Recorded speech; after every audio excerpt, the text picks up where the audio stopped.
హల్లెలూయా. దేవా, నన్ను ఆత్మ బలపరచుము, నా మానసికంగా నన్ను సిద్ధపరచుము, పరిశుద్ధపరచుము, శారీరకంగా నన్ను పరిశుద్ధపరచుమని ప్రియులారా మనం ప్రార్థన చేయాలి. సరే, కాబట్టి యేసుక్రీస్తు ప్రియుల బైబిల్ గ్రంథం మనకు నేర్పిస్తుంది వస్తామని చెప్పారు. యేసుక్రీస్తు వచ్చినట్లయితే మనం ఎత్తపడుతుందా? ఎలా ఉంది? మనం సిద్ధంగా ఉన్నామా? ఇప్పుడు ప్రియులారా మనం సిద్ధంగా ఉండాలని బైబిల్ గ్రంథం చాలా స్పష్టంగా మనకు నేర్పిస్తుంది. దీనిలో ప్రియులారా మనం చూసినట్లయితే సంఘానికి, సంఘ బిడ్డలకు పరిశుద్ధాత్మ దేవుడు చాలా సహాయపడుతుంది అన్నమాట. పరిశుద్ధాత్మ దేవుడు ప్రియులారా మనకు చాలా సహాయపడుతుంది. హల్లెలూయా. ఇప్పుడు యేసుక్రీస్తు ప్రియులారా మనం చూసినట్లయితే, యేసుక్రీస్తు ప్రియులారా మనం యోహాను సువార్త 16వ అధ్యాయంలో ప్రియులారా మనం చూసినట్లయితే శిష్యులతో చెప్పామన్నమాట, నేను తండ్రి దగ్గర వెళుతున్నాను, వెళ్ళిన తర్వాత నేను ఆదరణకర్తను తండ్రితో అడిగి పంపిస్తా. ఆదరణకర్త వచ్చినప్పుడు సకల సత్యంలో నడిపిస్తాడు. కాబట్టి యేసుక్రీస్తు ప్రియులారా మేము తండ్రి దగ్గర వెళ్ళాము, యేసుక్రీస్తు పరిశుద్ధాత్మను మేము తండ్రితో అడిగాము, పరిశుద్ధాత్మను పంపించామన్నమాట. కాబట్టి సువార్త రక్షణ పొందిన నాలో మీలో పరిశుద్ధాత్మ దేవుడు మనలో ఉన్నామన్నమాట. ఇప్పుడు మనలో ఉన్నాం. ఈ పరిశుద్ధాత్మ దేవుడు ఏం చేశాడు? యేసుక్రీస్తు రాకడ కొరకు అంటే మనలో సిద్ధపరుస్తున్నాం అన్నమాట. అందుకొరకు ప్రియులారా బైబిల్ గ్రంథం మనకు నేర్పిస్తుంది పరిశుద్ధాత్మను. ఎఫెసీయులకు రాసిన పత్రిక 4వ అధ్యాయంలో ప్రియులారా మనం చూడవచ్చు, 24వ అధ్యాయం 30వ వచనంలో రాయబడింది, పరిశుద్ధాత్మను మనం దుఃఖపరచవద్దన్నమాట. ఎందుకంటే పరిశుద్ధాత్మలో మనం ఆధారపడి ఉండే పరిశుద్ధాత్మ దేవుడు యేసుక్రీస్తు ఈ భూమిలో మనం జీవితం అంటే ఈ భూమిలో మన జీవంతో బ్రతకడానికి మనకు సహాయపడుతుంది. యేసుక్రీస్తు రాకడలో ఎత్తపడడానికి కూడా ఈ పరిశుద్ధాత్మ దేవుడు మనకు సహాయపడుతుంది అని ఎఫెసీయులకు రాసిన పత్రికలో ప్రియులారా 4వ అధ్యాయం 30వ వచనంలో స్పష్టంగా రాయబడింది. ఎందుకంటే విమోచన దినము వరకు అంటే విమోచన అంటే యేసుక్రీస్తు రెండవ రాకడలో పరిశుద్ధాత్మ సహాయం వలన మనం ఎత్తపడుతుంది అనమాట. హల్లెలూయా. అందుకొరకే ఈ కాలంలో ప్రియులారా మన హోలీ స్పిరిట్ టీచింగ్, పరిశుద్ధాత్మ స్వరం మనం వినాలి, దానికి లోబడి బ్రతకడం మనం నేర్చుకోవాలి. పరిశుద్ధాత్మతో లోతుగా సహవాసం ఉండాలి అనమాట. ఇప్పుడు మీరు ఎంతమంది పరిశుద్ధాత్మ స్వరం మీరు వింటున్నారు? హల్లెలూయా. ప్రార్థన చేస్తున్నారు, ఆరాధన చేస్తున్నారు, బైబిల్ చదువుతున్నారు, కానీ పరిశుద్ధాత్మ స్వరం మనం క్లియర్ గా వినాలి అనమాట. అన్నదిన పరిశుద్ధాత్మతోడు మనతో మాట్లాడుతున్నాం అనమాట. హల్లెలూయా. ఇప్పుడు పరిశుద్ధాత్మ స్వరం విని బ్రతుకుతున్న వారు తప్పకుండా పరిశుద్ధంగా బ్రతుకుతుంది, వారు పడిపోలేదు. పరిశుద్ధాత్మ స్వరం విని బ్రతుకుతున్న వారు జయ జీవితం అనమాట, ఓడిపోలేదు. పరిశుద్ధాత్మ స్వరం విని బ్రతుకుతున్న వారు చాలా వారు జయంతో బ్రతుకుతారు అనమాట, ఓడిపోలేదు. హల్లెలూయా. కాబట్టి ప్రియులారా మనం పరిశుద్ధాత్మతో క్లోజ్ గా ఉండాలి. పరిశుద్ధాత్మ దేవుడు బైబిల్లో రాయబడింది, పరిశుద్ధాత్మ దేవుడు సువార్త రక్షణ పొందిన మనలో హోలీ స్పిరిట్ వచ్చేసామన్నమాట, మనలో ఉన్నామన్నమాట. ప్రభు దాన్ని పంపించామన్నమాట. కాబట్టి హోలీ స్పిరిట్ వలన మహిమ క్రీస్తు కూడా మనలో నివాసం చేస్తున్నాం. కాబట్టి పరిశుద్ధాత్మలో ప్రియులారా మనం ఆధారపడదాం. హోలీ స్పిరిట్ నాతో మాట్లాడము, నన్ను నడిపించము, యేసుక్రీస్తు రాకడ నేను ఎత్తపడాలి. హల్లెలూయా. అది మాత్రం కాకుండా భూమిలో నేను బ్రతికినంతకాలం పరిశుద్ధంగా బ్రతికినట్టు పరిశుద్ధాత్మ సహాయం దయచేయమని ప్రార్థన చేయండి. ఎంత ఆధారపడాలి, తప్పకుండా సహాయం చేస్తాను. హల్లెలూయా. ఎంత అభివృద్ధులు ఉన్నా సరే దాని మధ్యలో కూడా ప్రియులారా పరిశుద్ధంగా బ్రతికినట్టు తప్పకుండా పరిశుద్ధాత్మ దేవుడు మనకు సహాయం చేస్తాడు. కాబట్టి మనం చూస్తుంటే 1 కొరింథీయులకు రాసిన పత్రికలో ప్రియులారా మనం చూడవచ్చు, 6వ అధ్యాయంలో రాయబడింది. మీరు 6వ అధ్యాయం 19, 20 వచనం ప్రియులారా మనం చూస్తుంటే మనం పరిశుద్ధాత్మ దేవుని యొక్క మందిరం అని రాయబడింది. కాబట్టి ప్రియులు మనం అర్థం చేసుకోవాలి, పరిశుద్ధాత్మ దేవుడు నాలో మేలు ఉన్నాడు అని మనం ధ్యానించుకోవాలి. మనం అది ఆలోచన చేయాలన్నమాట. మనం ధ్యానించుకోవాలన్నమాట. హోలీ స్పిరిట్ నాలో ఉన్నాడు, యేసుక్రీస్తును సమాధి నుండి తెరలేపిన సేమ్ పరిశుద్ధాత్మ దేవుడు మేలు ఉన్నాడు, రక్షణ పొందిన మేలు ఇప్పుడు ఉన్నాడు అనమాట. హోలీ స్పిరిట్ మీకు సహాయం చేస్తాడు.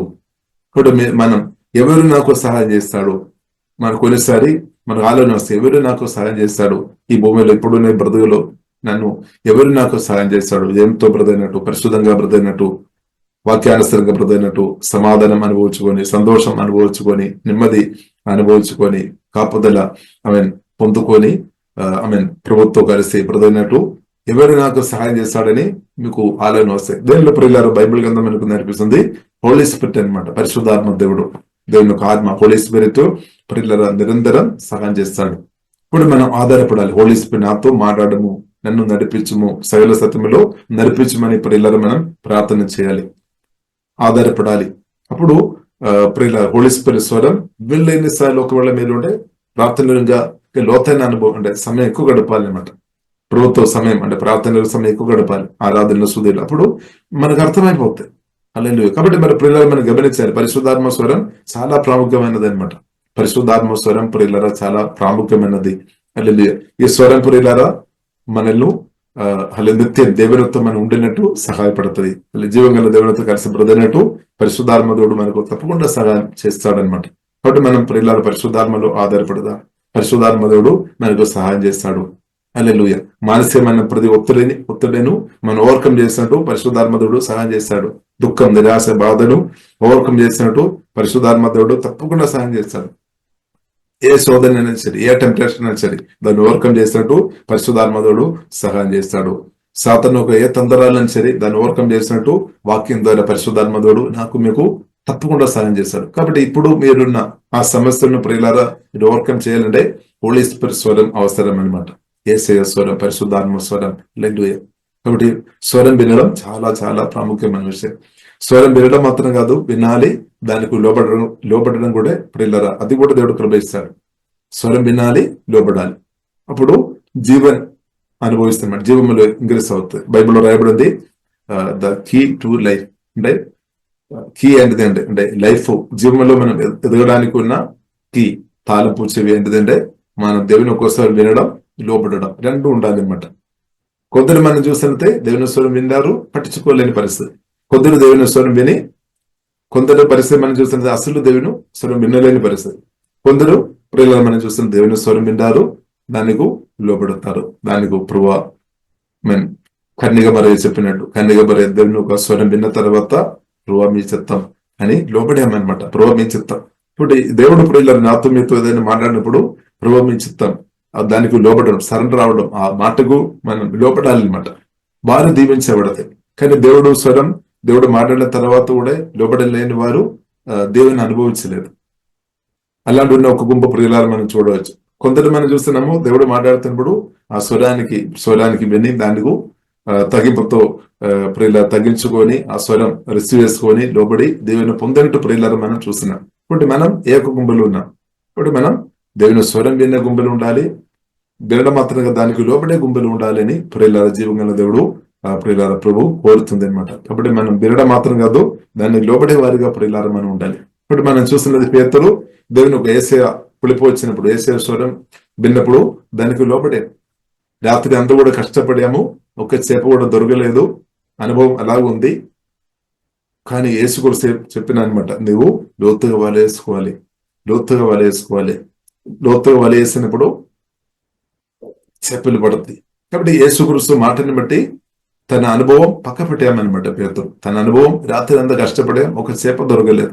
కానీ యేసుక్రీస్తు చెప్పిన ఫ్రెష్ ఆ వాక్యం, తన కొత్త ఆ మాట ప్రియులు విన్నగానే అనుభవం అంతా కూడా పక్క పెట్టామన్నమాట. చాలాసారి కొందరు మనం చూసిన అనుభవం చూసుకోవాలని బ్రతుకుతుందన్నమాట. గతకాలంలో అలాగే జరిగింది, గతకాలంలో కొన్ని విషయాలు ఫెయిల్ అయిపోయింది, ఇది కూడా ఫెయిల్ అయిపోతాయని కొందరు. కానీ యేసుక్రీస్తు నాతో మీతో మాట్లాడి ఉండే, పరిశుద్ధాత్మడు నాతో మీతో మాట్లాడి ఉండే, దానికి ప్రియులారా మనం రిసీవ్ చేయాలన్నమాట. హల్లెలూయా. కాబట్టి అదే మనకి జీవం, అది మనకి ఆశీర్వాదం అనమాట. హల్లెలూయా. కాబట్టి దేవుని స్వరం ప్రియులారా వింటున్న వారిగా మీరు ఉండే, దానికి లోబడే వారిగా ఉండే 100% మీరు దీవెన అనుభవిస్తుంది. మిరకల్ మన అనుభవంలో జరుగుతాయి అనమాట. కాబట్టి యేసయ్య స్వరం వినాలి, దానికి లోబడుతున్న వారు, అదే ప్రియులారా మిరకల్, అదే అద్భుతం, అదే ఆశ్చర్యకార్యాలు, లేదు అదే గొప్ప ఆశీర్వాదం, అదే మనం ఆశ్చర్యకార్యాలు జరుగుతాయి అనమాట. యేసుక్రీస్తు మాటకు అది వినాలి, దానికి లోబడుతున్నప్పుడు మిరకలు జరుగుతాయి. అది పేతురు అనుభవించామన్నమాట. అది పౌలు ప్రియులారా మనం చూస్తున్నాం, అనుభవించామన్నమాట. అనేక భక్తులు అనుభవించామన్నమాట. కాబట్టి దేవుని స్వరం ప్రియులారా చాలా గొప్పది. కాబట్టి మనం దేవుని స్వరం వినాలి. కాబట్టి ప్రార్థన చేయాలి. హల్లెలూయా. దేవా నాతో మాట్లాడము, అనుదినం మాట్లాడు, హోలీ స్పిరిట్ నాతో మాట్లాడము, నన్ను నడిపించమని ప్రియులారా మనం ప్రార్థన చేయాలి. కాబట్టి హోలీ స్పిరిట్ నాలో మీరు ఇప్పుడు నివాసం చేస్తున్నామని ప్రియులారా మనం మర్చిపోవద్దు. హల్లెలూయా. పరిశుద్ధాత్మదేవుడు నాలో మీరు ఉన్నాడు, మనలో ఉన్నాడు. కాబట్టి నాతో మాట్లాడము ప్రభు, పరిశుద్ధాత్మదేవుడు నాతో మాట్లాడము, నన్ను ముందుకు నడిపించమని మీరు ఎంతమంది ప్రార్థన చేస్తారు, ఎంతమంది పరిశుద్ధాత్మలో ఆధారపడతారు. కాబట్టి అనుదినం పరిశుద్ధాత్మలో మీరు ఆధారపడుతున్న వ్యక్తులు ఉంటే శీలమండ లోతు కాదు, మొడ లోతు కాదు, మొక్క లోతు కాదు, మిక్కిలి లోతైన అనుభవంలోనికి పరిశుద్ధాత్మదేవుడు, యేసుక్రీస్తు ప్రేమ లోతైన అనుభవంలోనికి పరిశుద్ధాత్మదేవుడు నడిపిస్తారు. యేసుక్రీస్తు ఒక వాక్యం లోతైన అనుభవంలోనికి, పరిశుద్ధులు లోతైన అనుభవంలోనికి, మహిమలో లోతైన అనుభవంలోనికి, జీవంలో లోతైన అనుభవంలోనికి, దేవుని శక్తిలో లోతైన అనుభవంలోనికి పిల్లల హోలీ స్పిరిట్ మనల్ని తప్పకుండా ఆనందంలో లోతైన అనుభవంలోనికి, సమాధానంలో లోతైన అనుభవంలోనికి హోలీ స్పిరిట్ తప్పకుండా నడిపిస్తారు. హల్లెలూయా. కాబట్టి అందుకొరకే ప్రియులారా మన పరిశుద్ధాత్మలో అనుదిన మనం ఆధారపడాలి. అనుదిన పరిశుద్ధాత్మలో ఆధారపడుతున్న వ్యక్తులు వారు తప్పకుండా ఫలిస్తాయి అనమాట. వారు తప్పకుండా ఫలిస్తుంది. దానికి రిజల్ట్ వస్తాయి అనమాట. హల్లెలూయా.